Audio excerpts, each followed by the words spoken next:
à tous, bonsoir à toutes. Merci encore pour votre présence. Donc, je suis Luc-Antoine Sambou et donc, je vais vous entretenir ce soir sur un sujet très intéressant, la prise de décision. Alors, pourquoi pas un autre sujet, comment, comment organiser des vacances ou comment organiser son mariage ou comment faire pour devenir comme Messi, hein. Alors, il y a plusieurs thèmes, et aujourd'hui, j'ai choisi celui-ci. Pourquoi? Parce que je trouve intéressant, hein, tous les jours, nous prenons des décisions, tous les jours, nous faisons des choix. Et comme vous savez, nos choix et nos décisions, hein, déterminent notre futur. Donc, si vous êtes là où vous êtes aujourd'hui, hein, peu importe le domaine, voilà, c'est suite aux décisions que vous avez prises hier. Voilà. Donc, s'il y a un an, vous avez décidé de partir en Argentine, vous ne serez pas là. Alors, je vais vous parler vite fait du travail que je vais effectuer, ce qui me permet de pouvoir vous entretenir sur ce sujet. Alors, donc, je suis coach et formateur en développement personnel et intelligence émotionnelle. Alors, donc, ma passion, c'est l'humain. Voilà, j'aime l'humain, j'aime comprendre le pourquoi du comment. Voilà, et essayer de comprendre l'humain. L'humain est complexe, hein, l'être humain est complexe. Donc, c'est toujours pas évident, mais voilà, c'est le challenge que je me suis donné. Et c'est un peu de comprendre son fonctionnement parce que lorsqu'on sait comment ce que l'être humain fonctionne, ben, certaines choses deviennent plus faciles, hein. C'est comme lorsqu'on achète un appareil, un téléphone, ben, le tout se dépasse, juste acheter le téléphone à 1300, 1500 euros, ben, il faudrait savoir au moins comment est-ce qu'il fonctionne. Donc, comprendre le fonctionnement de l'être humain. J'ai fait un travail sur les langages des émotions. Les langages des émotions, un travail formidable. Alors, c'est pas moi qui ai fait le travail, moi j'ai fait un travail approfondi dessus, mais c'est une dame, Marc Claren, qui a fait ce travail sur le langage des émotions. Le titre de son ouvrage, c'est Qu'est-ce que nos émotions essaient de nous dire. Voilà. Et donc, depuis, je pense, bientôt 6 ans que j'ai fait ce travail que je continue à faire. Alors, j'ai aussi eu à faire un travail sur les 6 besoins émotionnels d'Anthony Robbins, qui a coaché, accompagné les chefs d'État, les rois, des reines. Il a fait un peu le tour de la planète. Et donc, il s'est dit une fois, j'ai contacté, j'ai échangé, j'ai accompagné différents profils, différentes personnes. Aujourd'hui, je suis en mesure d'expliquer pourquoi les êtres humains font ce qu'ils font. Alors, donc, en plus, là, j'ai fait mes propres recherches et donc j'ai vraiment travaillé sur tout ce qui est besoin, tout ce qui est émotion. Et aujourd'hui, j'ai des clés, des astuces qui permettent de pouvoir mieux comprendre pourquoi on fait ce qu'on fait, hein. Je pense que tout à l'heure, nous allons comprendre que les décisions que nous prenons, nous sommes, je pense que je vais m'arrêter là, hein. Je ne veux pas vous dire déjà ce que je compte vous révéler, hein, en matière de la prise de décision. Alors, donc, je vais vous partager mon écran et je souhaite vraiment que ce webinaire soit interactif et j'espère vraiment que vous repartirez avec des clés intéressantes. Alors,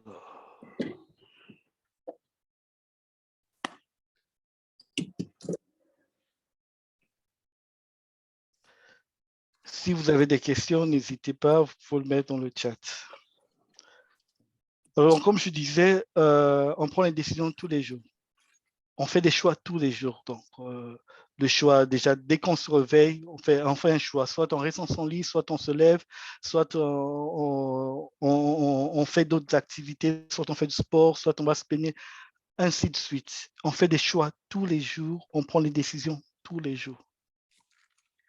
Et ce que nous prenons des bonnes décisions. Après, des situations plus complexes où il faudrait vraiment réfléchir, analyser afin de prendre des décisions importantes pour nos vies.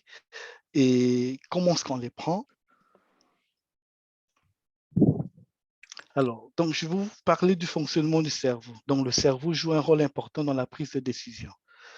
Alors, le but du cerveau, c'est de pouvoir économiser de l'énergie. Voilà, il ne va pas vouloir dépenser son énergie. Donc, il a une manière de fonctionner qui est importante de comprendre. Alors, donc à chaque fois qu'on se pose pour réfléchir, pour analyser, ben, on dépense 20% de notre énergie. Et ça, le cerveau n'aime pas faire. Et donc, il crée des raccourcis, il crée des moyens, des méthodes, des stratégies afin de ne pas épuiser son énergie.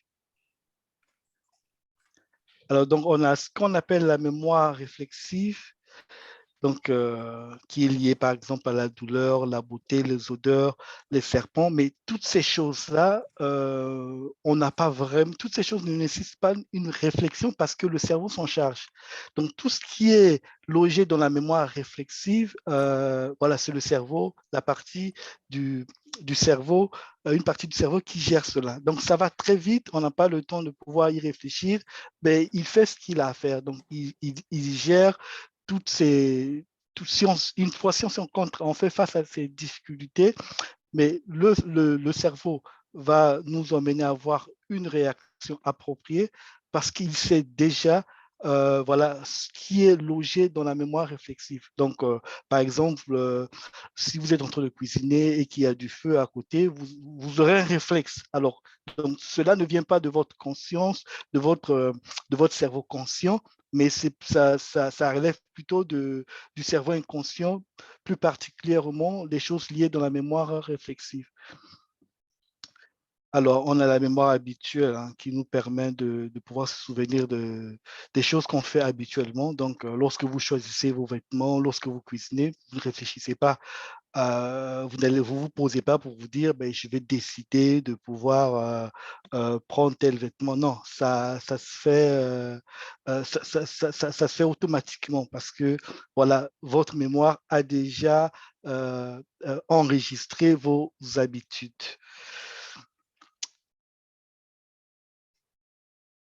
Alors, donc, il y a ce qu'on appelle, comme je parlais tout à l'heure des raccourcis, des biais cognitifs.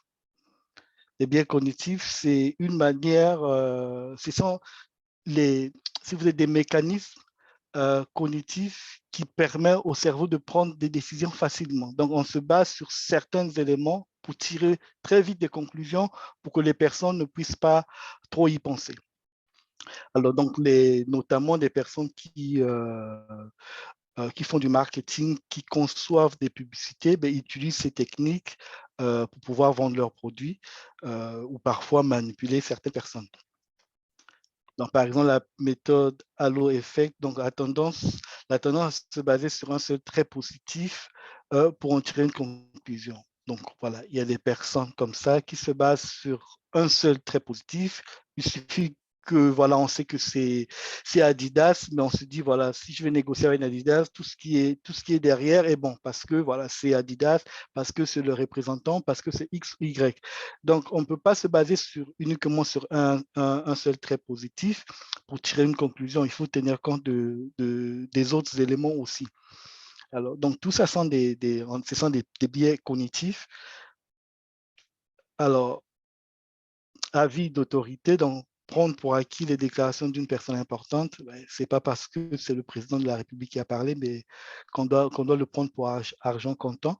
Et tout ça, ce sont des méthodes utilisées par le cerveau. Et donc, les personnes qui ont fait ces études ben, réutilisent les mêmes méthodes pour que les gens derrière puissent prendre facilement des décisions, qu'ils n'aient même pas le temps de pouvoir y réfléchir. Et Après, vous avez... Oui, on pourrait dire à la limite que c'est ça qui forme un peu les clichés aussi, ou les ouais, préjugés. les clichés, oui. Ouais. Parce que si on prend un seul trait ou une seule idée pour dire c'est comme ça, ben c'est ça qui forme les clichés aussi. Alors, donc, il y a aussi tout ce qui est lié à la peur d'être mis de côté. Donc, on peut juste vous faire sentir que si vous n'adhérez pas, vous serez mis de côté et inconsciemment, vous prenez la décision, vous acceptez. Survivant du navire, mais l'erreur de se concentrer uniquement sur le projet ou les personnes qui ont réussi. Donc, le fait de se focaliser uniquement sur, voilà, sur les choses qui ont marché ou les personnes qui ont réussi quelque chose, tout ça sont des éléments qui sont utilisés pour pousser les personnes à prendre certains choix. Et donc, c'est important de pouvoir se poser de bonnes questions avant de décider ou avant de faire un choix. Alors, donc ça, c'était des biais cognitifs. Alors, un point important, c'est la connaissance de soi. Lorsqu'on prend les décisions, on a tendance à se dire, ben, voilà, je sais ce que je fais, voilà, je suis confiant, je sais que c'est la bonne décision. Ben, est-ce qu'on se connaît vraiment? Parce que pour prendre les bonnes décisions, il faudrait aussi se connaître. Je pense que voilà, certaines personnes se disent, ben, je me connais bien. Alors, on va faire une petite lecture ensemble pour voir un peu si vous connaissez bien. Hein. Je vous propose de mettre, de mettre un petit score sur une échelle de 1 à 10, mais 10, vraiment, je me connais parfaitement et 1, ben voilà, je ne connais pas du tout. Ça serait étrange, mais voilà. S'il faut le mettre dans le chat avant que je puisse vous présenter ce petit test. Donc, allez-y. Hein. Donc, je regarde le chat, hein, Luc. Ouais, ok. Tu peux me Regarde, donner juste les scores oui, je regarde les scores. Alors là, j'ai 3-7, 4-7, 1-6 pour l'instant. 7,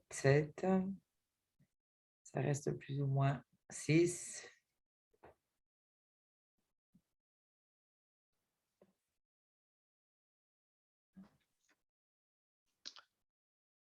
Ok, Donc, j'ai une moyenne de 6 et 7 quoi, sur 10. Là.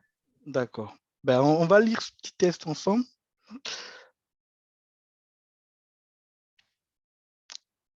J'ai pas 1, heureusement, pour l'instant.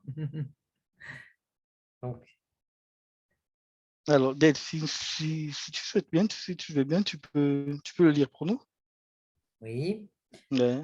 Donc, alors voilà, selon un vieux conte japonais, un jour un samouraï belliqueux somma un maître zen de lui expliquer ce qu'était le paradis et l'enfer. Le moine lui répondit avec mépris. Tu n'es qu'un rustre, je n'ai pas de temps à perdre avec les gens de ton espèce. Se sentant, ah, j'ai pas fini. Pardon. Ouais, vas-y. Alors, se sentant insulté, le samouraï devint furieux et tirant son épée, cria « Je pourrais te tuer pour ton impertinence. » Voilà ce qu'est l'enfer, répliqua le moine calmement. Surpris par la vérité de ces paroles, le samouraï se calma, rengaina son épée, salua le maître et le remercia de l'avoir éclairé. Est-ce que ça vous parle? Est-ce que vous avez compris Le sens. le sens de ce texte? Je peux redire une fois, hein, si tu veux. Ouais, vas-y. Donc, selon un vieux conte japonais, un jour, un samouraï belliqueux somma un maître zen de lui expliquer ce qu'était le paradis et l'enfer. Le moine lui répondit avec mépris « Tu n'es qu'un rustre, je n'ai pas de temps à perdre avec des gens de ton espèce. » Se sentant insulté, le samouraï devint furieux en tirant son épée et cria « Je pourrais te tuer pour ton impertinence. » Et voilà ce qu'est l'enfer, répliqua le moine calmement.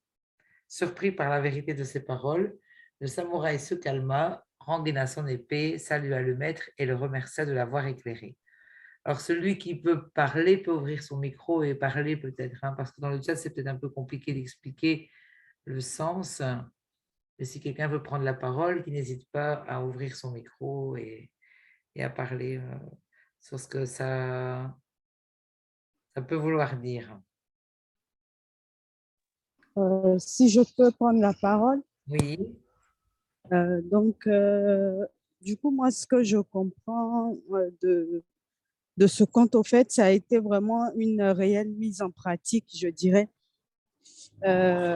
Et pour moi, ce que le moine, en fait, a fait comprendre, c'est que l'enfer, en fait, c'est vouloir faire, en fait, du mal, faire des choses, au fait, qui sont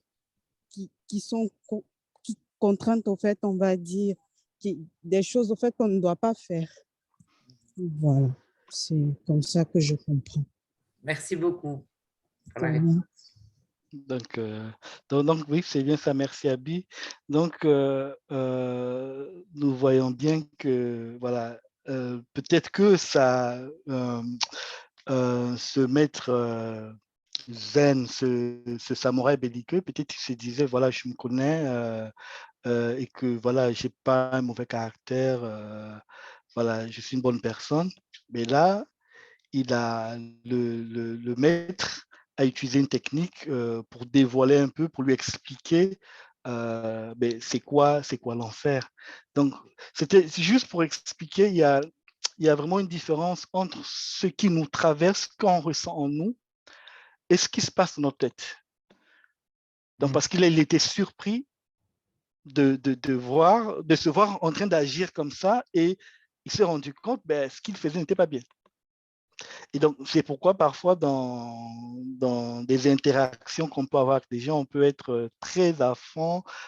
Parfois, on peut dire des choses qu'il ne faudrait pas dire. Et pourtant, bon, on se considère comme une bonne personne, mais c'est un peu tout ce qui se passe en nous qui se libère. Et parfois, donc, il n'y a pas véritablement une connexion directe entre ce qui se passe dans notre cerveau conscient et ce qui se passe en nous. Voilà, toutes les émotions, tout ce qui nous pousse à avoir certains comportements ou de prendre telle ou telle direction. Donc, la connaissance de soi, c'est vraiment un travail important à faire pour vraiment prendre de bonnes décisions parce qu'on se connaît suffisamment. Parfois, on prend des décisions et après, on se rend compte, voilà, j'aurais pas dû, ou j'avais pas bien analysé parce que, voilà, on s'était dit, voilà, j'ai confiance en moi, j'ai déjà pris telle ou telle décision, je sais comment ça se passe. Voilà, donc une surconfiance n'est pas une bonne clé en ce qui concerne la prise de décision. Alors, on va avancer. Alors, là, on rentre maintenant dans le vif du sujet. Et là, je sollicite vraiment toute votre attention. Donc, tout ce que j'ai fait depuis le début, vraiment, c'était la pure introduction. Là, on rentre vraiment dans le vif du sujet. Donc, je vous prie de vraiment attacher vos ceintures. Attachez vos ceintures. Si vous avez besoin de boire un peu, buvez, parce que là, ça va chauffer. Alors, qu'est-ce qui se passe en réalité, donc dans la vie de tous les jours? Comment prenons des décisions? Comment faisons des choix?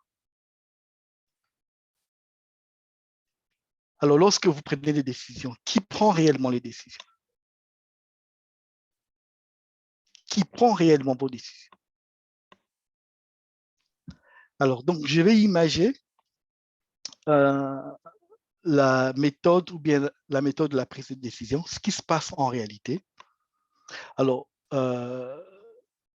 imaginez qu'il y ait deux groupes et on dit aux deux groupes, voilà, vous allez faire une petite présentation et l'équipe qui va, l'équipe qui va gagner, c'est l'équipe qui sera mieux argumentée.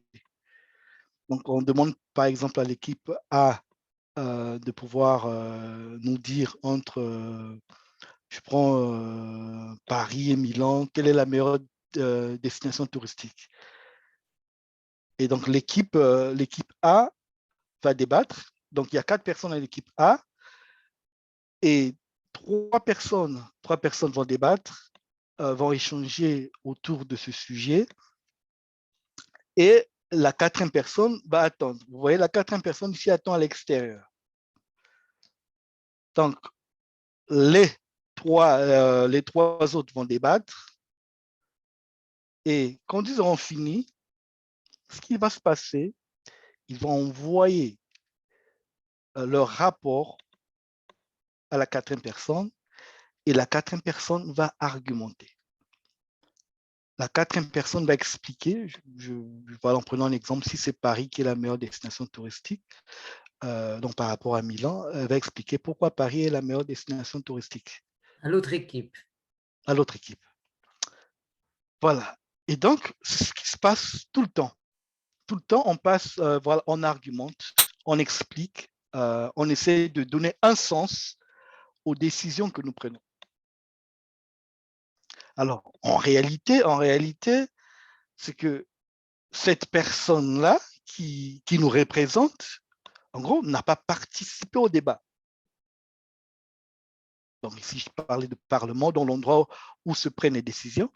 Donc, ce sont les trois qui ont étudié, qui ont analysé, qui ont réfléchi, et ils se sont dit, voilà la conclusion, on te le donne, et toi, tu fais le reste du boulot.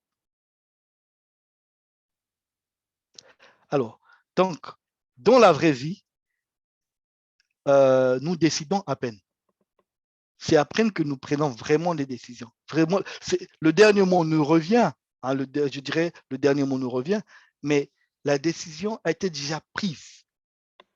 Les décisions sont souvent prises, et elles nous sont proposées, et nous, on argumente, on essaie d'analyser, on essaie de donner un sens, mais en réalité, cette décision ne vient pas de nous. Elle vient de notre partie inconsciente. Elle vient de Oui. nous, mais de notre partie inconsciente. C'est ça? Voilà, de notre partie inconsciente. Donc, comme vous pouvez bien voir, ici, voilà, il y a la partie inconsciente et la partie supérieure, c'est la partie consciente. Donc, la partie consciente, c'est vraiment lorsque tu te poses pour dire, voilà, je vais réfléchir, voilà, je vais acheter un appartement, voilà, j'analyse entre les différentes propositions qui me sont faites, je cherche, je décide dans quel endroit je souhaite acheter mon appartement. Voilà, donc ça, c'est la partie vraiment consciente où vous vous asseyez et vous réfléchissez. Et ce n'est pas parce que vous réfléchissez que c'est vous qui prenez la décision. À la fin, vous allez analyser, vous allez argumenter, mais la décision vous est proposée par votre partie inconsciente. Alors, donc, je vais expliquer vraiment la partie consciente et la partie inconsciente. Donc, la partie consciente, c'est vraiment, je vais donner un petit terme technique peut-être pour les personnes qui s'intéressent à la psychologie. Mais on a ce qu'on appelle le cortex frontal. Donc, c'est la partie logique du cerveau qui nous permet de pouvoir analyser les informations, qui nous permet de pouvoir réfléchir. Alors, donc, mais c'est une partie qui est très limitée, parce que en temps normal, imaginez-vous, si vous devez réfléchir à chaque fois que vous faites quelque chose. Donc, même pour parler, imaginez-vous, vous devez réfléchir comment placer chaque mot. Hein. Lorsque vous marchez, est-ce que lorsque vous marchez, vous vous dites, je vais soulever la jambe gauche, je vais la mettre en avant, après je vais soulever la jambe droite, après je vais dire à mon cerveau, arrête-toi, parce que là, je dois tourner à gauche et vous vous penchez. Vous voyez qu'on ne le fait pas, mais c'est fait d'une manière automatique. Parce que le cerveau inconscient, il sait exactement ce qu'il doit faire face à cette situation. Alors, donc, c'est un peu comme si, vous voyez, je pense que vous avez tous un clavier pour ceux qui sont devant un ordinateur ou un téléphone. Ce n'est pas le fait de taper sur un clavier, taper la lettre A s'affiche, et vous allez dire que voilà, c'est vous qui avez fait pour que la lettre A apparaisse. Mais non. Si on a la lettre A sur l'écran, c'est tout simplement parce qu'il y a déjà une programmation qui existe. Une programmation qui existe, et cette programmation a été faite de manière à ce que lorsqu'on appuie ce bouton-là, la lettre A apparaît. Et donc, vous voyez qu'il y a la programmation qui est déjà faite et on nous propose juste la solution et nous, on réfléchit, on essaie de mettre en musique, on analyse et c'est comme ça que nous prenons les décisions au quotidien.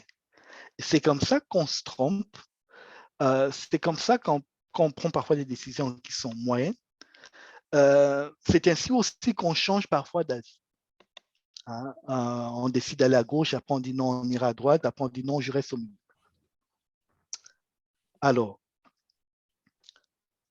donc, qu'est-ce qui s'est passé? Les 3 autres personnes ont échangé autour de cette thématique. Mais peut-être parmi les 3, il y a une personne qui a évoqué un point important, mais qui n'a pas été retenu. Donc, vous voyez, le monsieur qui prend la décision, il prend la décision uniquement sur ce qui lui a été proposé. Parce qu'il n'a pas participé au Parlement. Il n'a pas participé à la discussion. Et ça, c'est la clé principale, celle qui permet de pouvoir prendre de meilleures décisions, c'est de faire partie du Parlement, c'est d'être à l'endroit où les choses se décident. Je me permets de t'interrompre hein, parce que dans le chat, justement, ici, d'abord, j'avais une petite réflexion de ce que tu disais avant, qui disait qu'on avait un côté, donc Eric qui disait qu'on avait un côté donc, émotionnel et que peu importe notre connaissance de soi, ben, nous ne sommes pas à l'abri de nos émotions. Ça, c'est ce qu'on a expliqué dans la première, dans la dia précédente. Hein, on réagit comme ça parfois par émotion, comme tu disais, et même si on se connaît bien, ben, on a des réactions parfois que nous-mêmes, on n'aime pas, on ne comprend pas. Et alors après, par rapport à ce que tu dis maintenant, donc il y a aussi Eric qui dit, si nous ne sommes pas maîtres de nos décisions, si elles sont déjà prises, alors pourquoi changeons-nous d'avis? Pourquoi Alors, parfois on change d'avis si finalement c'est déjà décidé? Enfin, je pense bien traduire ce que Eric, ok. Eric, tu peux prendre la parole si tu Non, veux. Hein, mais oui, C'est d'accord. exactement cela. Merci Delphine, Ouais, c'est exactement ok. cela. voilà. En tout cas, merci beaucoup, Eric. Donc, dans la suite de ma présentation, je vais approfondir, expliquer mes propos. Hein. C'est juste parce que je n'ai pas terminé cette partie. Et donc, vous aurez la réponse. Hein, vous aurez la réponse. Alors, donc, je disais, c'est important de pouvoir participer au Parlement parce que lorsqu'on participe au Parlement, en ce moment-là, on a tous les éléments. On sait au moins ce qui se passe. Parce que lorsqu'on reste là, à ce niveau-là, ben, voilà, on a juste la conclusion qui nous a été proposée, mais des éléments pertinents, intéressants par rapport à la décision qui doit être prise, ben, on n'y a pas accès. Et c'est dommage. Et c'est pourquoi parfois on regrette certains de nos choix ou décisions. Alors, Tu vas nous expliquer comment avoir accès voilà, je vous explique. Ça, Alors, en gros, lorsque la décision est prise à ce niveau-là, donc à ce niveau, donc ça se manifeste. Donc, ce sont des voix. Donc, ce sont toutes ces personnes-là qui échangent, hein, entre elles et elles expriment voilà, une voix pour dire, voilà, nous pensons que la décision, la chose à faire par rapport à telle situation est celle-ci. Et après, ça se manifeste comment? Ça se manifeste sous forme de ressenti. Donc, on aura envie de, ou on va sentir juste, on va se dire que, voilà, je pense que la bonne chose à faire, c'est aller à gauche, c'est aller à droite, ou se créer une nouvelle branche, parce que, voilà, il y a un ressenti. C'est là où les émotions commencent maintenant à jouer. On a un ressenti qui va influer sur notre perception. Alors, donc, quand je dis que c'est pas nous, c'est oui, à la fin, on joue un rôle, mais c'est que ce monsieur, il va réfléchir sur quelque chose qui lui est proposé. Donc, il y a sa réflexion et à sa manière de réfléchir. Donc, sa manière de réfléchir va se baser sur sa perception. Or, sa perception vient de son ressenti et son ressenti vient des voix. Alors, et après, la personne, c'est juste en ce moment-là où on analyse. Mais avant ça, il y a toute une étape qu'on ne voit pas, mais ça va très vite dans la vie de tous les jours. On analyse d'une certaine manière, mais c'est dû à la perception, au ressenti ou aux voix qui se sont exprimées. Alors, donc, en gros, on envoie la proposition, on dit, voilà, je pense que la chose... Donc, vous aurez cette idée, je pense que la chose à faire, c'est ceci.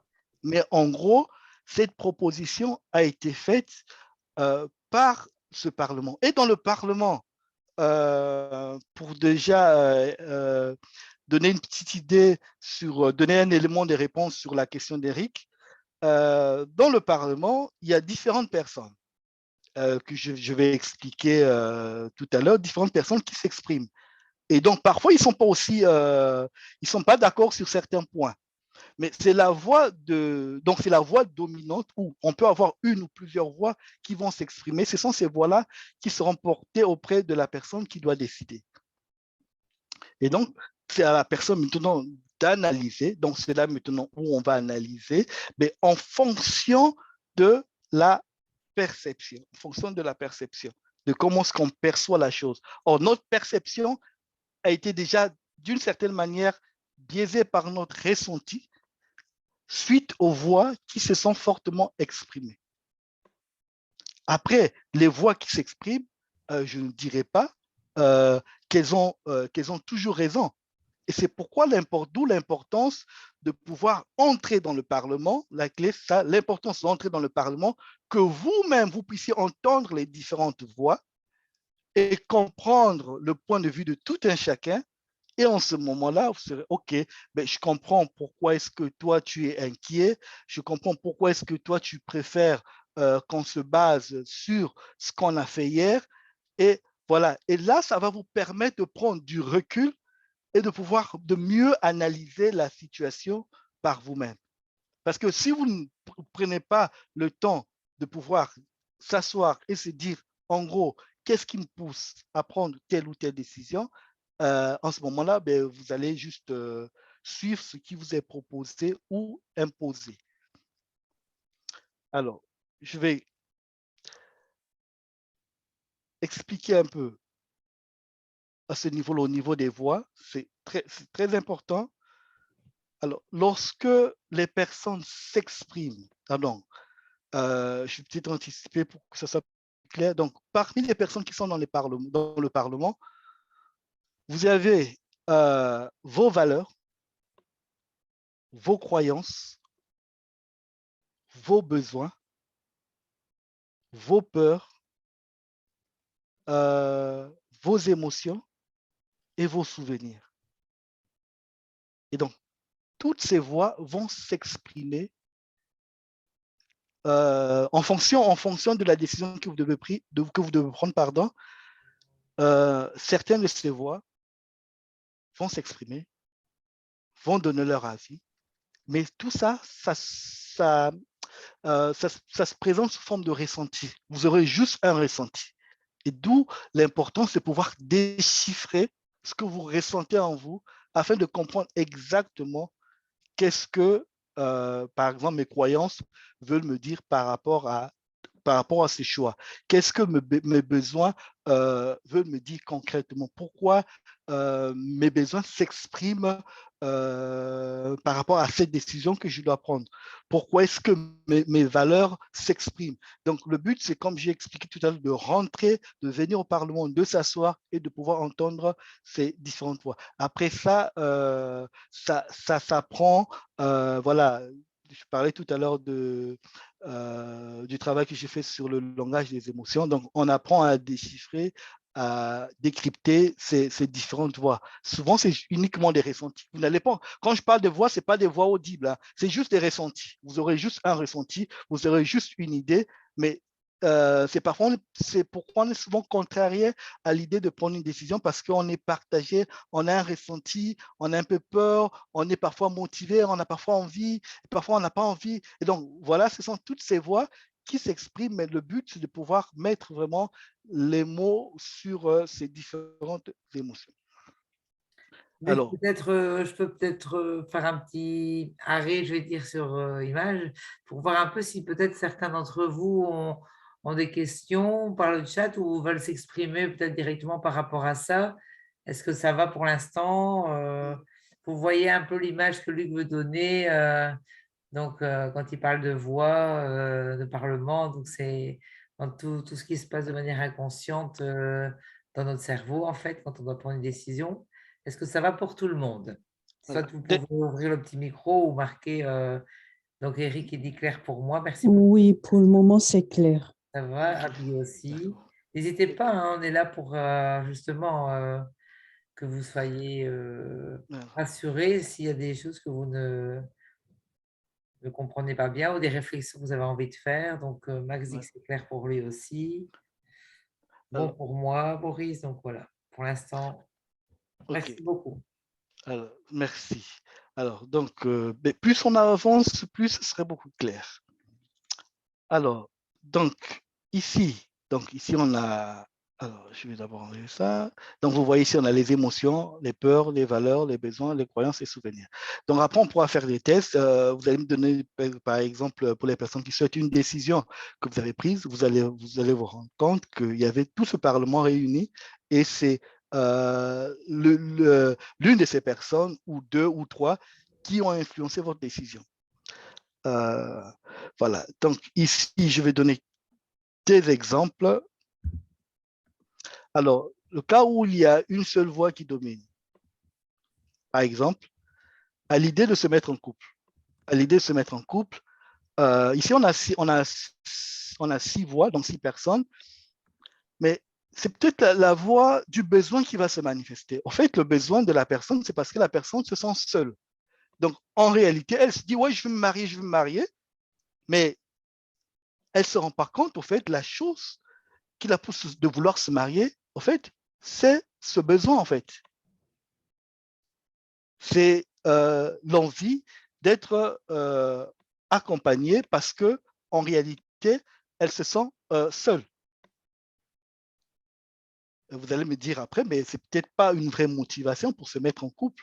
Parce que déjà, quand on se sent seul, on vit une forme de solitude, ben voilà, c'est pas une bonne chose déjà pour se mettre en couple parce que on risque de pouvoir mettre la pression sur l'autre et vouloir que l'autre soit toujours là parce qu'on veut se sentir bien. Donc, c'est déjà important de pouvoir identifier la voix qui s'exprime. Donc, par exemple, dans ce cas, je prends l'exemple de cas où il n'y a qu'une seule voix qui domine. Parfois, quand on prend les décisions, c'est une seule voix. Ça peut être la voix du souvenir. C'est comme ça que j'ai fait hier.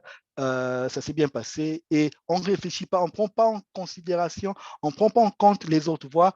Mais on décide de suivre une seule voix parce que c'est cette voix-là qui était la plus dominante. Alors, Je pense que dans les souvenirs, il y a aussi, c'est les valeurs, mais c'est les souvenirs aussi par rapport à l'éducation qu'on a reçue. Nos parents ont toujours fait comme ça, donc on fait comme ça sans vraiment réfléchir si c'est notre besoin. Ça peut être aussi, oui. Alors, donc, le cas où il y a deux ou plusieurs besoins qui s'expriment. Je vais juste déplacer un peu parce que je ne vois pas. Alors, J'avais une question ici de Max qui dit qu'est-ce qui fait le partage des tâches alors entre les parties conscientes et inconscientes? qu'est-ce qui fait le partage des tâches entre la partie consciente ou Oui. inconsciente? Max, Ben, je ne sais pas si tu veux peut-être développer un peu, tu peux ouvrir ton micro hein, si tu veux, pour qu'est-ce que tu voulais dire? allez, s'il peut aider son propos, éclaircir un peu sa question. C'est pourquoi est-ce que la partie consciente analyse et la partie inconsciente décide en bas et propose des solutions. C'est ce qu'il voulait dire ou pas? Je ne sais pas, je n'ai pas de suite. Non, Voilà. non, non. Non, vas-y. Bonsoir à tous. Ouais. Ma question, en fait, c'est comment la partie consciente sait que ça, c'est une tâche que je dois prendre et comment la partie inconsciente sait que c'est une tâche que je dois prendre. Quand Une tu tâche, expliquais une décision Oui, par exemple, par rapport au fait de marcher, au fait de marcher, ok. l'exemple, Ok. l'inconscient prend l'inconscient prend le relais. Oui, il prend le relais tout de suite. L'inconscient. Mais qu'est-ce qui fait qu'il prend le relais? Pourquoi c'est pas la partie consciente, en fait? Mais C'est la ça, partie, ma question. ok, ça c'est purement, c'est la manière dont nous avons été conçus. Donc, la partie consciente, comme j'ai expliqué au début, a besoin de beaucoup de concentration. Elle est limitée. La partie consciente est limitée. La preuve, là, tu parles avec moi comme ça, et en même temps, tu ne peux pas en train d'envoyer des messages et faire autre chose après. Parce que tout de suite, vous allez sentir que vous allez être débordé parce que ça ne serait pas possible, parce que ça va vraiment solliciter toute votre attention et votre énergie. Et la preuve en est même que lorsque vous êtes occupé en train de travailler et qu'il y a une personne qui vous pose 2, 3 questions, et parfois, ça devient très vite agaçant parce que vous avez du mal à vous concentrer et à répondre aux questions en même temps, parce que vous allez, parfois, vous arrangez à y répondre tout en restant poli, mais vous allez chercher cette énergie très loin. Vous allez la chercher très loin pour dire, bon, il ne faut pas que je m'énerve, il ne faut pas que je montre que ça m'agace, mais vous allez chercher cette énergie très loin. C'est juste pour vous montrer que là, le cerveau, il est très limité. Donc, il peut faire juste 2 tâches à la fois, mais il ne peut pas faire plusieurs tâches à la fois. Il ne peut pas, au fait. Donc, c'est la partie inconsciente qui a plusieurs mémoires et qui prend le relais. Donc, pour votre information, l'ordinateur qu'on utilise, tous les appareils électroniques ont été conçus à partir du fonctionnement de l'être humain, du fonctionnement du cerveau. Donc, il y a une programmation qui permet à ce que l'être humain puisse fonctionner normalement sans pourtant s'arrêter pour se poser des questions. Est-ce que je dois réfléchir avant de prononcer un mot ou avant de mettre un pas en avant? Et ça, ce n'est pas possible. Donc, la manière dont on a été conçu, on a été conçu de manière à ce qu'il y ait un côté automatique qui nous aide à pouvoir avancer et vivre dans la vie. Sans ça, ça serait impossible. Je ne sais pas si c'est assez clair.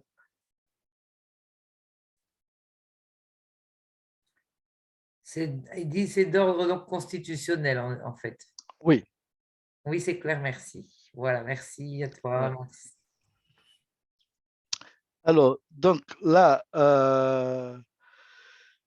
je prends un autre exemple. Le cas où il y a deux ou plusieurs voix qui s'expriment, là, je pense que j'ai juste par mégarde remis le même exemple, mais je vais prendre un autre exemple. Alors, une personne qui cherche un emploi et qui doit soit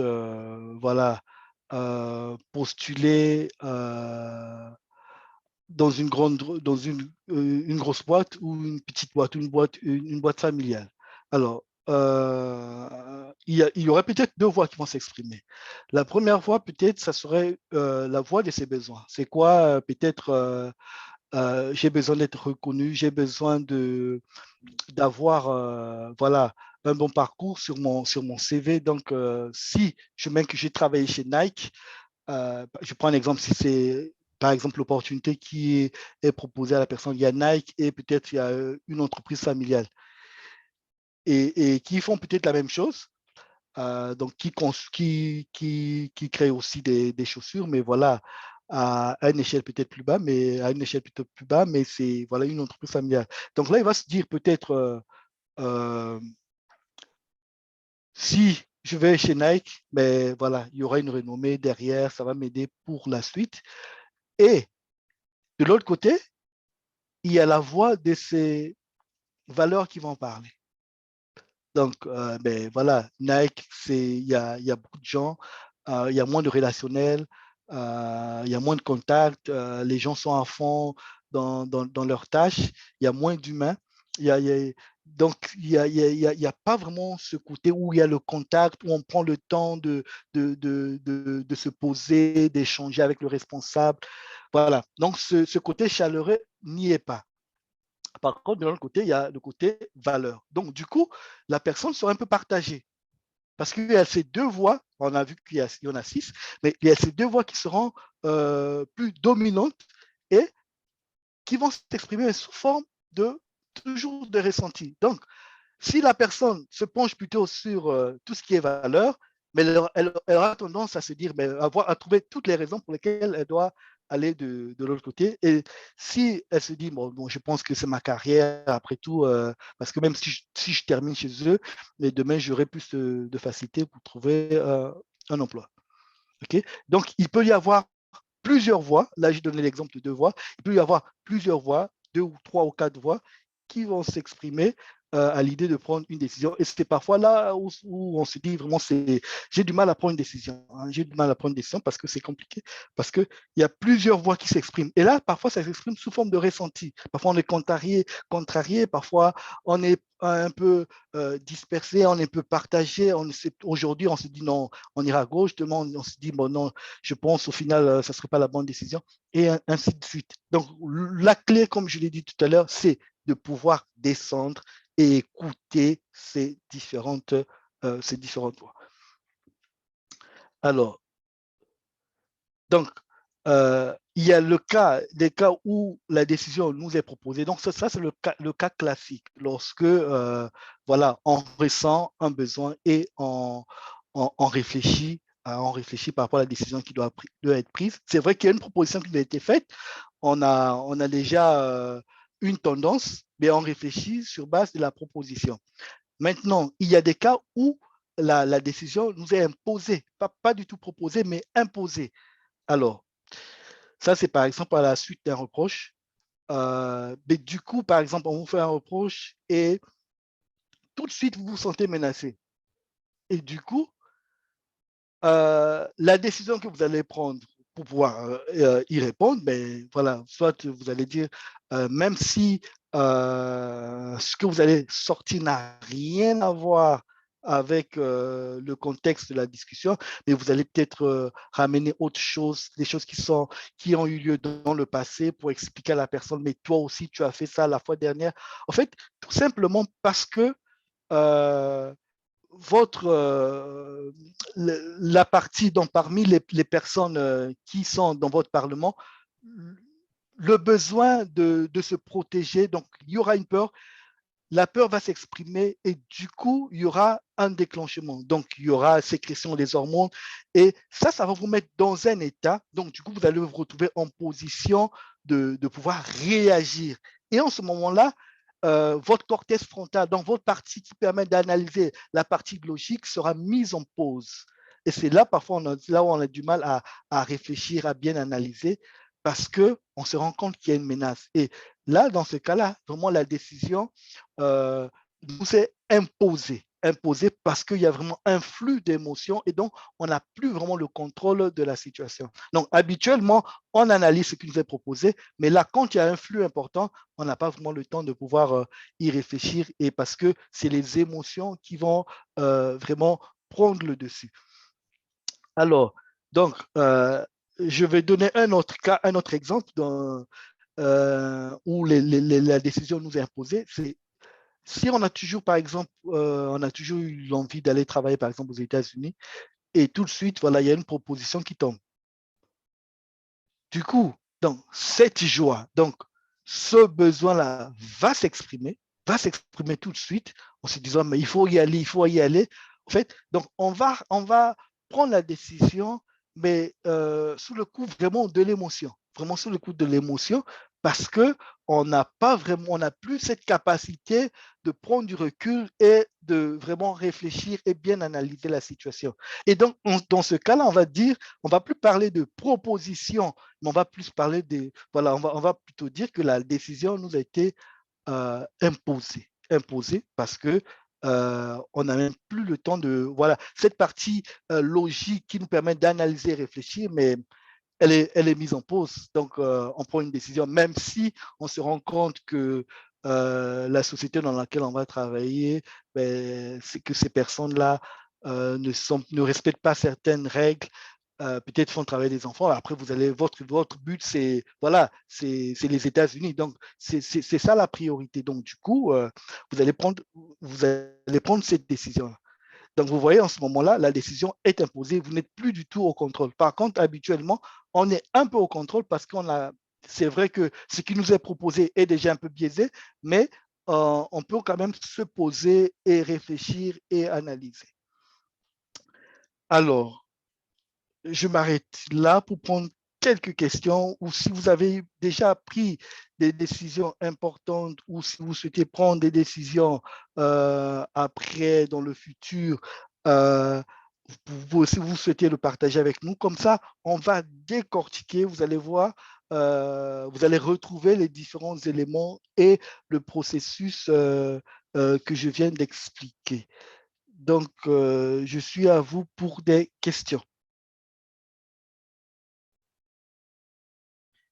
Oui, ou des expériences, si vous avez une expérience à partager, ou une décision que vous devez prendre bientôt, c'est l'occasion.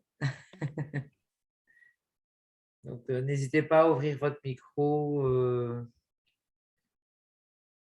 Vous pouvez aussi lever la main dans… Vous voyez le petit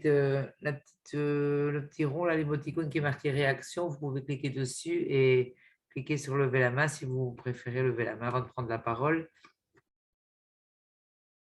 N'hésitez pas.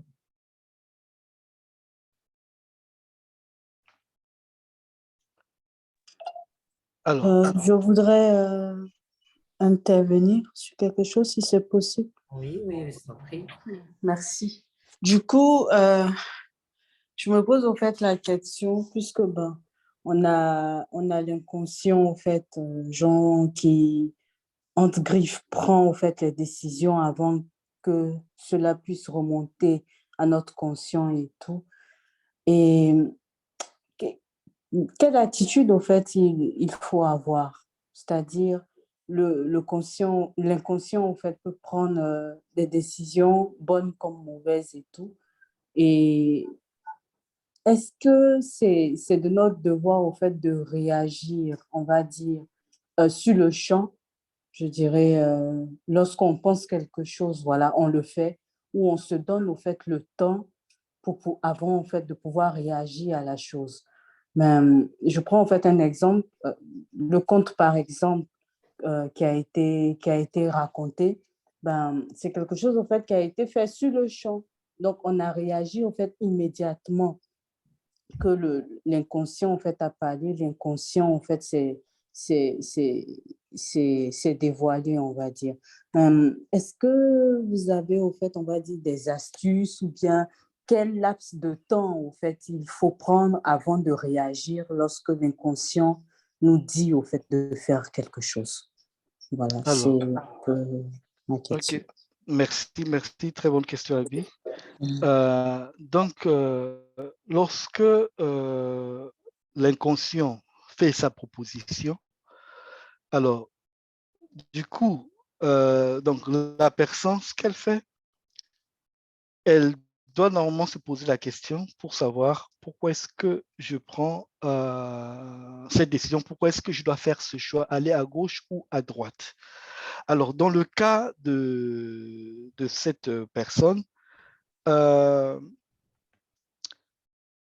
la remarque ou bien les dires du moine ont, alors je vais prendre, on va prendre le schéma. Le moine a dit quelque chose. Du coup, le cerveau perçoit cela comme tout de suite une menace.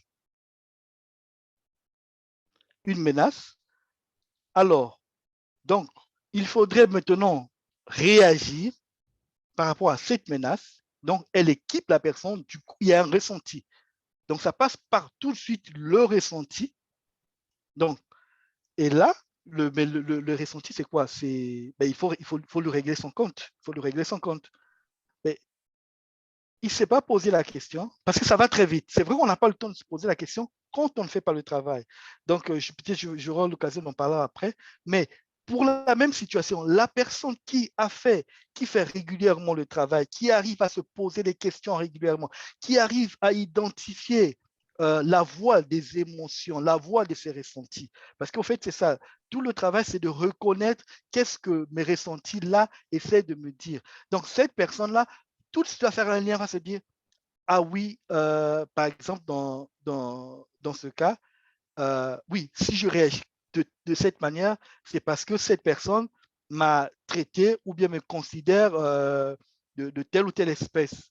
Mais après, je peux me dire que voilà, ça c'est juste ça, c'est son opinion. Donc, c'est son opinion et que moi, j'avais déjà pris la résolution de ne pas réagir contre des personnes voilà, de l'extérieur me disent certaines choses ou m'insultent. Donc, il y a un travail en amont qui est fait et c'est ce qui fera que lorsque il y aura cette menace, la personne ne va pas réagir. En fait, son inconscient ne va pas le pousser à réagir parce qu'il y a déjà une nouvelle programmation qui est faite. Mais vu que pour cette personne-là, il n'y a pas de programmation, il n'y a pas eu un ajustement, du coup, mais la personne, elle est surprise et si tu veux, l'interprétation se fait directement et tout de suite, elle réagit. Tout de suite, elle réagit. Donc, ça veut dire que c'est un travail à faire au quotidien, afin de pouvoir identifier et reconnaître ces voies qui veulent nous pousser dans dans telle ou telle direction. Donc, la clé, c'est de se poser la bonne question. Mais pourquoi est-ce que je le ressens? Moi, par exemple, voilà, comme je vous dis, ça fait 6 ans que je fais ce travail. Et donc, parfois, je ressens un truc, j'ai envie vraiment de démarrer au quart de tour. Mais tout de suite, je comprends. Parce que j'arrive maintenant, j'ai maintenant certains réflexes. Je me dis, non, ouais, je comprends. Si je me sens ainsi, c'est parce qu'il y a. Donc, ou bien parce que j'ai interprété la chose de telle ou telle manière, je l'ai pris personnellement. Et donc, j'ai maintenant cette facilité de très vite reprendre le contrôle de la situation et réguler ce flux émotionnel. Parce que c'est vrai, quand le flux émotionnel, quand les hormones sont déclenchées, vraiment, on le ressent et tout de suite, ça nous pousse dans une direction. Le mot émotion vient du mot latin emovere, qui veut dire mettre en mouvement. Donc, ça veut dire que les émotions, c'est pas des choses, c'est vraiment des choses à considérer, ce sont des choses importantes et qui nous poussent vraiment dans une certaine direction. Donc, toute la clé de pouvoir maîtriser, canaliser, entendre, comprendre ce que ces émotions essaient de nous dire. Donc, Abi, il y a un travail à faire pour pouvoir canaliser ces émotions et interpréter. Il y a un langage, il y a des langages des émotions, donc savoir reconnaître chaque émotion a son langage, chaque émotion a ses spécificités. Donc, si tu reconnais les spécificités de chaque émotion, tu connais le langage, les différentes relations entre les émotions, même il y a des relations, et là, ça va te permettre de vite comprendre ce qui se passe et de reprendre le contrôle de la situation. Je ne sais pas si ça a été clair. Oui, ça a été clair. Je te remercie pour ton retour. Du coup, donc, si j'ai bien compris, hein, c'est un travail en fait de maîtrise de soi. Oui. C'est ça. Okay. C'est de maîtriser ses émotions. Voilà. Okay. La maîtrise de soi, c'est la maîtrise de ses émotions. OK. Merci. Okay. Donc, il y a aussi Max qui disait, donc, est-ce qu'il y a un lien avec la maîtrise des émotions? Entre la lien, pardon, il y a un lien avec la maîtrise des émotions, donc dans le sens où me poser des questions régulièrement sur les décisions que je prends au quotidien me permet de maîtriser mes émotions. Le fait de se poser des questions, est-ce que le fait de justement se poser des questions régulièrement sur les décisions qu'on prend au quotidien, est-ce que ça permet de maîtriser les émotions? Alors, en partie, pas seulement, mais ça permet de comprendre ce qui se passe dans mon monde intérieur. Ça permet de comprendre pourquoi mes émotions s'expriment. Ça permet de comprendre pourquoi mes besoins. En fait, tous les souvenirs, les croyances, les besoins, les valeurs, les peurs, tout s'exprime sous forme d'émotions, sous forme de ressenti. Donc, ça va permettre de pouvoir mieux comprendre ce qui se passe. Tout s'exprime sous forme de ressenti. OK. Alors, on va avancer. Alors, l'un des points hyper importants dans la prise de décision, parfois on prend des décisions, on se dit, ouais, ça c'est la bonne décision, et après on se rend compte, ben, voilà, le résultat il est un peu bof, il est un peu moyen. On se demande, mais pourquoi? Mais la clé, c'est vraiment d'identifier le réel besoin. Identifier le réel besoin. Parce qu'on a le besoin exprimé et très souvent, parfois, on prend des décisions sur les besoins exprimés et non le réel besoin. Je vais donner un exemple.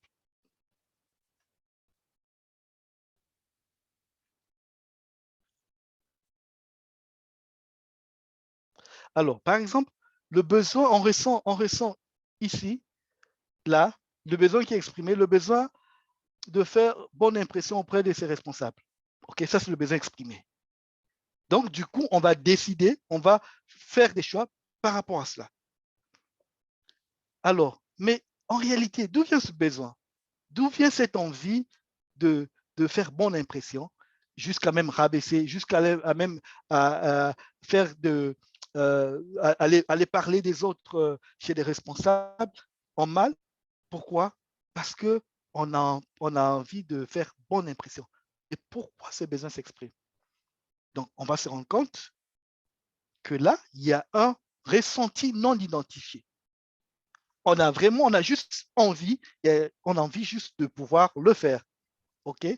Faire bonne impression auprès des responsables. Mais pourquoi? Il y a un réel besoin qui est tout en bas, qui n'a pas été identifié.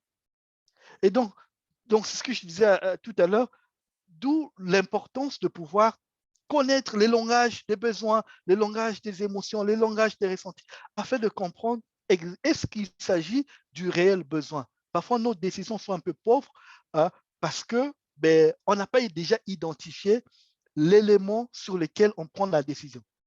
Déjà, l'objet de notre prise de décision déjà n'est pas bonne. Du coup, notre décision, elle sera moyenne. Donc, par exemple, ici, un exemple, mais en réalité, c'est quoi le vrai besoin? Le besoin de se sentir important. C'est ça le vrai besoin qui s'est exprimé tout en bas. Mais vu que la personne n'a pas su identifier le véritable besoin, il a juste eu un ressenti. Et vu qu'il doit essayer, et donc ce ressenti va pousser la personne dans une certaine direction, et la personne va décider de faire bonne impression auprès des responsables. Alors que ce besoin-là pouvait être comblé autrement. Pas forcément par le moyen de rabaisser les autres ou aller toujours dans le bureau du responsable, faire des choses pour être apprécié. Et là, je ne sais pas si vous vous rappelez d'une décision que vous avez prise, mais pas basée sur le véritable besoin. Et le piège, souvent, parfois, on se base sur le moyen et non sur le véritable besoin. On ressent juste l'envie. Hein, je prends par exemple, on ressent l'envie de se reposer, juste, voilà, parce qu'on a beaucoup travaillé. Du coup, on se dit, ah, je dois aller en vacances. Mais est-ce que les vacances, est-ce que c'est ça ton réel besoin? En Et fait, tu vas décider. Pardon? je pense que c'est ce que tu dis, je pense que c'est difficile quand on n'a pas été initié à réfléchir à ça, de trouver le vrai besoin. On pense que c'est ça et c'est pas évident d'aller déchiffrer le vrai besoin derrière cette envie qu'on a, qu'on pense être un besoin. Donc, c'est toute une gymnastique à avoir, de se dire, est-ce que c'est vraiment mon besoin? Comment trouver la réponse tout Oui. seul? Alors, Moi, je vais ouais, dire en soi-même.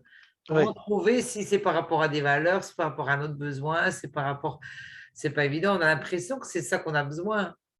Ouais. On dit, Et donc, voilà, comme je disais, voilà, il y a toute une formation, il y a tout un apprentissage, je dirais même une rééducation. Moi, j'ai fait une rééducation, apprendre à réfléchir, apprendre à analyser, apprendre à m'exprimer, à exprimer mes besoins.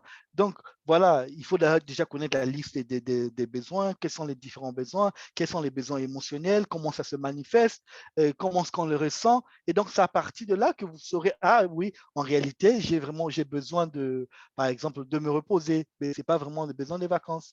Je prends un exemple, même quand on fait du shopping, parfois, ça part d'un besoin, mais qui s'exprime sous forme de ressenti. Et quand on a du mal à identifier le ressenti, du coup, on passe, on achète des choses, on fait des choses, mais sans pourtant, on se dit, ouais, j'ai besoin de ça, ça nous calme, mais c'est après, à la fin, on se dit, ben ouais, mais je ne sais même pas pourquoi je fais ça. Mais en gros, parce qu'on n'a pas identifié le réel besoin. Et donc, il y a tout un accompagnement, il y a tout un travail à faire derrière que moi j'ai fait qui permet de pouvoir expliquer comment identifier les réels besoins. Et donc là, surtout ça, ce point est très important parce qu'on se trompe facilement. Dès qu'on se trompe du réel besoin, mais forcément, on va taper à côté. Plutôt, on va prendre une décision, mais la décision sera moyenne, les réponses seront moyennes. il y a une réflexion ici de Eric qui Oui, parle de Steve Jobs qui dit nous vendrons des iPhones, pas parce qu'ils en ont besoin, mais parce que nous allons créer ce besoin. ça, c'est le plus, etc. Mais donc, je pense aussi que la société crée des besoins, la société de consommation, c'est un peu dans ce sens-là, je pense, Eric, que tu veux parler. C'est la société de consommation crée des besoins chez les gens, mais ce n'est pas réellement peut-être un besoin, c'est juste, voilà, le créer le besoin. Parce que commercialement, c'est intéressant aussi. La pub, Alors, etc. Voilà. Tout à alors fait. C'est ça, Eric, oui. Oui, tout à fait. C'est pour rejoindre ce que disait Luc. Donc, on va créer un besoin. C'est les sociétés, enfin, le côté marketing de la chose, arriver à jouer sur nos émotions pour en créer un besoin, mais qui n'est pas réel. Mais voilà, jouer sur ce côté affect, sur cette émotion, pour nous donner l'impression qu'on en a besoin. Tout à fait. Merci Eric. Juste pour rajouter un point sur ce que tu viens de dire, c'est que iPhone ne vend pas un téléphone, mais iPhone vend une identité. Alors, donc iPhone vend quand les gens achètent iPhone, c'est parce que la plupart, ils ont ciblé, ils ont créé le besoin. C'est parce que les gens ont besoin de se sentir importants dans la vie. Et ça passe quoi? Ça passe par ce téléphone. Donc, lorsque quelqu'un te sort déjà un téléphone iPhone, tu te fais tout de suite une idée de plus ou moins voilà, son rang social, juste à partir du téléphone. Donc, c'est vraiment un besoin qu'ils ont créé, mais le vrai besoin, le vrai besoin, c'est de se sentir important. Mais on peut se sentir important par autre chose, pas forcément en achetant un téléphone. D'où l'importance de pouvoir identifier le réel besoin. Il y a aussi Max qui dit, est-ce qu'on peut voir qu'on n'a pas identifié le réel besoin lorsque l'achat d'un objet nous semble inutile à long terme? Est-ce que justement ça peut faire ressentir si on achète quelque chose et que finalement au bout d'un certain temps on se dit bon, c'était inutile, est-ce que c'est comme ça qu'on peut identifier le réel besoin qu'on avait vraiment? Oui, mais oui, lorsqu'on se rend compte qu'au final, je l'ai acheté après, je me disais que ça va. En fait, toutes les attentes que vous avez eues avant l'achat, il faut juste vérifier si ces attentes sont toujours valides, si ces éléments sont toujours valides. Si vous êtes dit oui, je serais joyeux, ça serait bien de l'avoir, je serais confortable dans ma voiture, vraiment, je serais content tous les jours. Est-ce que c'est le cas aujourd'hui? Si ce n'est pas le cas, voilà, donc ça veut dire que ce n'était pas vraiment un réel besoin, c'était peut-être un moyen, mais pas le réel besoin. Donc, la chose à faire, ce n'est pas attendre après l'achat ou bien après avoir passé à l'action pour se poser la question si c'est le réel besoin. Mais l'important, c'est de pouvoir identifier, savoir comment est-ce qu'on identifie le réel besoin. Comme ça, avant d'agir, tu te poses la question pour savoir quel est le réel besoin. Et l'avantage de pouvoir identifier le réel besoin, c'est parce que ça permet ça nous permet de trouver des solutions alternatives facilement. Parce que je pense qu'Eric disait tout à l'heure, la société aussi nous conditionne d'une certaine manière, elle nous donne les moyens. Elle nous présente ces moyens pas comme étant des besoins, pas comme étant des moyens, mais plutôt comme étant des besoins. Donc, on va te dire, pour être heureux dans la vie, il faut ça, il faut ça, il faut ça. Alors que les choses qu'ils présentent, ce sont des moyens, mais ce ne sont pas des besoins. Ce ne sont pas des besoins. Donc, il faudrait déjà identifier, faire la différence. Est-ce que c'est un moyen ou c'est un besoin? Et en ce moment-là, quand on arrive à identifier le réel besoin, il y a plusieurs moyens de combler un besoin. Et là, et c'est là où les choses deviennent intéressantes. Et c'est là où la vie devient facile parce qu'on trouve différents moyens pour combler un seul besoin. Mais la société veut qu'on puisse combler le besoin par un seul moyen. Et c'est ce moyen qu'ils utilisent pour faire la pub avec, et on se dit tous, dès qu'on a ce ressenti, c'est pourquoi on se dit, voilà la solution, c'est ça, parce que c'est ce qui nous a été proposé par la société. Et comment tu expliques qu'il y a des gens qui sont plus, je vais dire, naïfs ou plus à même de se laisser influencer et que d'autres non? Comment est-ce que j'explique des personnes qui sont Il y a des gens facilement... qui sont plus vite naïfs et qui vont, par exemple, dépenser beaucoup d'argent pour des choses, voilà, peut-être justement que ce n'est pas leur besoin, ou qui vont se laisser vite… Ouais. et que d'autres, naturellement, ils vont être plus, je vais dire, plus, voilà, réfléchir, non, je n'en ai pas besoin. Pourquoi il y a des gens qui sont plus fragiles, je vais dire, à se laisser emporter par des semblants de besoins, alors que ce n'est pas des besoins, et que d'autres vont naturellement être plus… je veux dire, vont réfléchir plus avant. Qu'est-ce qu'il Mais faut? déjà, si je n'identifie pas c'est quoi mon véritable besoin, quels sont les vrais besoins, quels sont mes besoins, quelle est la hiérarchie de mes besoins.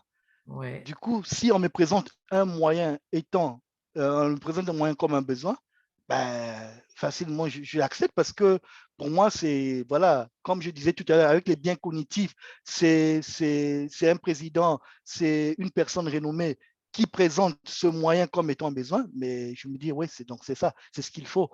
Donc, facilement, parce que donc, à la base, la clé, c'est de pouvoir identifier bien avant déjà c'est quoi ses véritables besoins, quels sont les besoins, comment ça se manifeste. C'est tout l'importance de comprendre les besoins émotionnels afin de ne pas tomber dans ces pièges. Mais j'aurais envie de dire, sans avoir toute la formation pour des enfants, mais je pense que déjà dans l'éducation, faire comprendre que justement, ce n'est pas parce que tu vas avoir ceci ou avoir cela que tu vas être plus heureux, mais que bien réfléchir à ce que tu as envie d'en faire, etc. C'est déjà aider la personne qui va devenir adulte naturellement à se poser les bonnes questions quand elle sera adulte. L'idée. Si. Alors, donc, exemple, un autre exemple, par exemple, le besoin de déménager dans le sud. Donc, besoin de déménager dans le sud, par exemple. OK, ça s'exprime. Du coup, il y a un ressenti. Allez, on décide. Allez, toute la famille. Alors, je ne sais pas, à Nice, je ne sais pas, à Marseille, on va déménager. Alors, on décide, voilà, on se met à réfléchir sur la question. Donc, vous voyez déjà, on va se mettre à réfléchir sur un moyen, en fait. Parce que peut-être, le vrai besoin, c'est le besoin de découvrir de nouvelles choses, tout simplement, qui s'est exprimé tout au fond, sous forme de ressenti. Et vu qu'on n'a pas su déchiffrer ce ressenti, on n'a pas su déchiffrer le véritable besoin, du coup, on s'est dit, ben, il faut déménager. Alors que le vrai besoin, c'est juste découvrir de nouvelles choses. Donc, on peut facilement se dire, ouais, mais je vais aller en vacances et après, voilà, je vais peut-être changer, aller peut-être dans 2, 3 villes, 4 villes. C'est peut-être ce besoin-là, en fait. Et donc, vous allez voir, la personne va déménager dans le sud et après 2, 3 mois, bof, voilà, elle s'est dit, ben, est-ce qu'il fallait vraiment déménager dans le sud? Est-ce qu'il fallait vraiment. Parce que se rend compte, en réalité, voilà, sa vie n'a pas vraiment changé parce que elle est partie.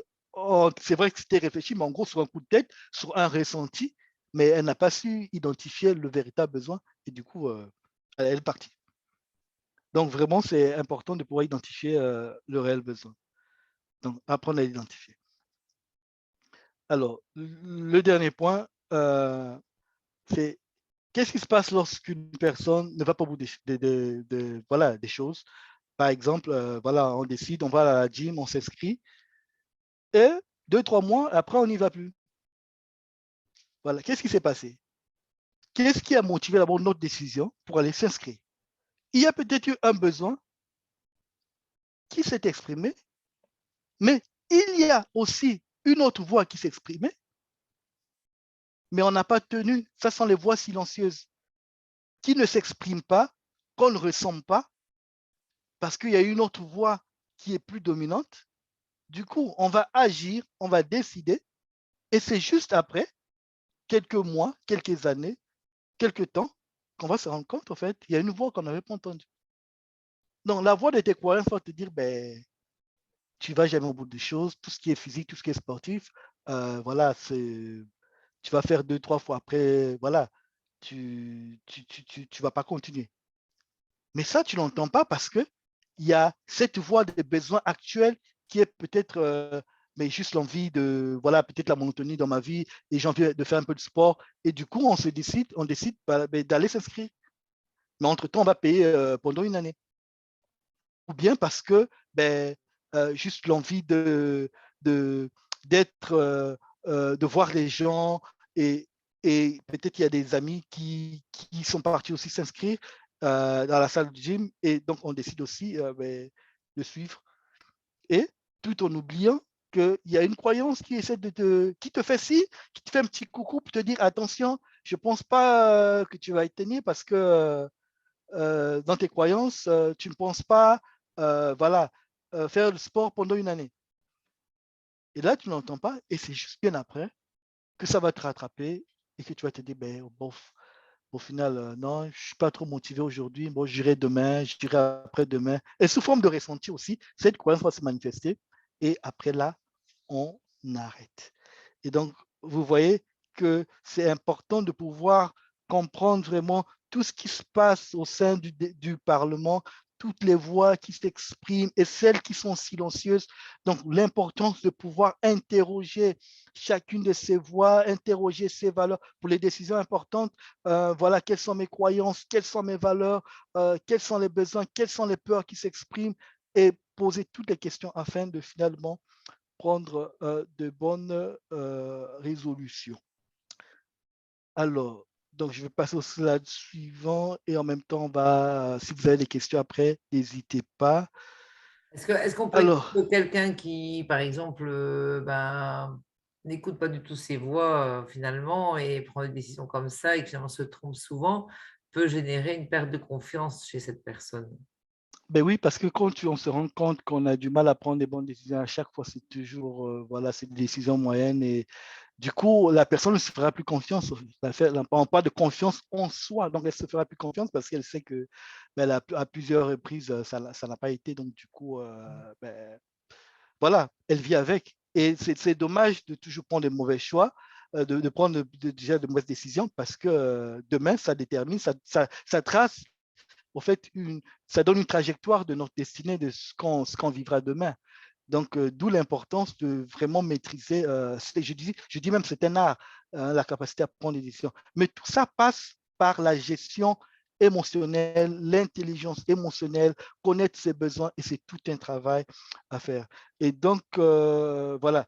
Et c'est pourquoi vraiment je vous propose et je dirais même que je vous recommande ceci, vraiment ce programme d'accompagnement sur la prise de décision, mais qui va passer par les émotions. Donc, comprendre un peu tout ce qui se passe, les langages des émotions, apprendre à décrypter les messages, tout ce qui se passe derrière, les besoins, comment les négocier, comment reconnaître les besoins, faire la différence entre les besoins et les moyens. Les liens entre les émotions et les besoins, donc toute la partie intelligence émotionnelle, la capacité à pouvoir réguler ses émotions, la capacité à pouvoir maîtriser sa vie, parce que maîtriser sa vie, c'est maîtriser ses émotions, parce que ce sont les émotions qui nous poussent dans une direction ou une autre. Et après, il y a des techniques de prise de décision qu'on a vues tout à l'heure, mais voilà, on n'a pas eu le temps d'aller en détail, en profondeur. Je pense que vous vous êtes fait une petite idée de la richesse de ce qu'on vient de présenter. Hein. Donc, vraiment, je propose, c'est pourquoi je fais pas avec une formation d'1 heure, 2 heures, 3 heures, c'est pas possible. Je vous dis déjà, c'est pas possible. Et donc, c'est pourquoi je fais un programme d'accompagnement pour pouvoir vraiment aider, des personnes qui veulent vraiment être bien dans leur vie, donc, cette formation qui s'étend sur 3 mois. 3 mois, pourquoi? Parce qu'il y aura le temps de faire des exercices, de pouvoir maîtriser tous ces concepts, hein, de pouvoir maîtriser ses émotions, ses besoins. Donc, on a tout le temps de pouvoir faire ces exercices. Il y a la possibilité de faire du coaching avec moi directement sur des points clés, les décisions importantes de votre vie. Et donc, vous voyez, donc c'est un programme qui est assez riche et qui se tend sur 3 mois. Je pourrais le dire, on va le faire dans 1 semaine, 2 semaines, mais non, ce n'est pas intéressant parce que pour moi, vraiment, ce que je fais, c'est pouvoir vraiment apporter un plus dans la vie des gens et aider vraiment les gens à reprendre leur vie en main, à prendre de bonnes décisions et surtout à maîtriser leur vie. Et donc, après, il y a la possibilité de pouvoir échanger tout le temps. Donc, si vous avez des questions sur vos émotions, sur vos besoins, sur votre vie en général, en fait, cette thématique vraiment concerne la vie de la personne. Donc, cette formation, elle n'est pas du tout chère, hein, vu le contenu, vu ce que ça va vous porter. Normalement, en temps normal, elle est à 500 euros. Mais une promo d'été, elle est aujourd'hui à 300 euros jusqu'au 23 août. Jusqu'au 23 août, et vous avez la possibilité de payer en 2 fois.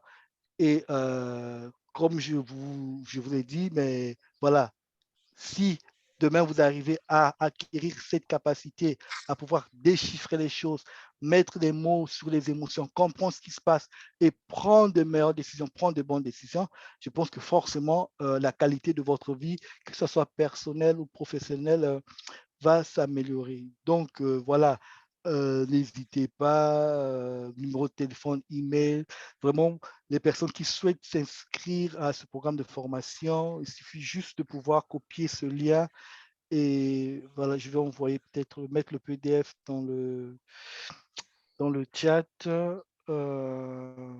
C'est juste de copier le lien et de pouvoir s'inscrire tout simplement, tout simplement.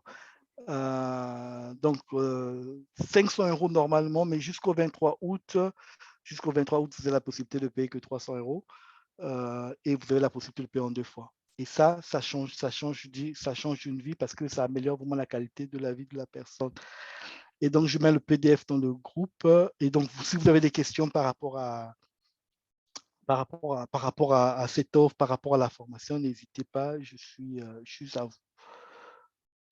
Voilà, je voulais rajouter, moi, que Luc, je te connais bien, j'ai déjà suivi des formations avec toi. Je sais que tu es quelqu'un de disponible, donc c'est vrai que c'est noté 20 heures sur les 3 mois, mais ça, c'est vraiment pour la formation en elle-même. Mais je sais que tu es toujours disponible par mail ou quand les personnes ont une question. En général, les formations que tu fais, tu aimes bien justement laisser du temps entre les moments de formation pour que les gens puissent réagir et dire leur ressenti sur ce qu'ils vivent, donc du concret, et que tu puisses y répondre facilement. Donc voilà, et que comme tu l'as dit au début, l'humain t'intéresse, c'est vraiment l'humain qui t'intéresse, et que le fait de partager tes connaissances et ce que toi, tu as appris sur toi, et aussi en ayant fait toutes tes formations toi-même, tu as envie vraiment de le partager aussi aux personnes pour améliorer leur quotidien. Donc ça, voilà, j'aimais bien de le dire aussi. Donc maintenant, voilà, s'il y a des questions, soit sur le programme de formation ou sur ce qu'on vient de dire ici pendant un peu plus d'une heure, n'hésitez pas à réagir. Donc, je ne sais pas si, en tout cas, j'espère que cette formation vous a plu. Enfin, en tout cas, ce webinaire, parce que ce n'est pas vraiment une formation, mais c'est une initiation, je vais dire, à ce qui peut vous attendre si vous vous engagez dans le programme d'accompagnement. Mais j'espère que ça a été riche pour vous, que ça vous a plu. Donc, vous pouvez mettre soit une question, soit relever la main ou poser la question, ou alors, si vous n'avez pas de question, Ou poser des questions sur ce qui a été dit, je ne sais pas. Mais voilà, voilà. n'hésitez pas, aussi pas à mettre un petit mot dans le chat pour voir si un peu la formation a été pertinente pour vous, que ça vous a plu. Donc, n'hésitez pas. Alors, je ne sais pas si tu as accès au chat, toi, Luc, là. Oui, j'ai accès au chat. Voilà, donc Abby était contente. Merci pour cette belle formation. Je vois qu'elle a noté. Donc, le programme de formation, il est en PDF. Donc là, vous pouvez juste retrouver toutes les informations et copier le lien et le mettre et pouvoir s'inscrire. Donc, ouais, comme je dis, c'est 3 mois. Et donc, pour moi, la clé, c'est, voilà, comme vous l'avez compris, si on ne maîtrise pas ses émotions, on ne maîtrise pas ses besoins, mais on sera toujours voilà, ça va nous pousser dans une certaine direction et on va penser prendre des bonnes décisions, mais en réalité. Donc voilà, en tout cas, je Donc, vois que le contenu était très pertinent, très intéressant. Donc, on a perdu personne, je pense, en cours de route. C'est bon signe. est-ce que vous avez des questions? Est-ce que les questions soient liées au programme de formation ou à ce qui était dit, hein?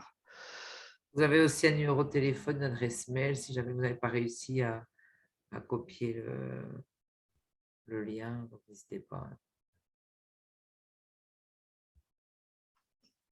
À partir de normalement, c'est 4, donc 3 fois 4.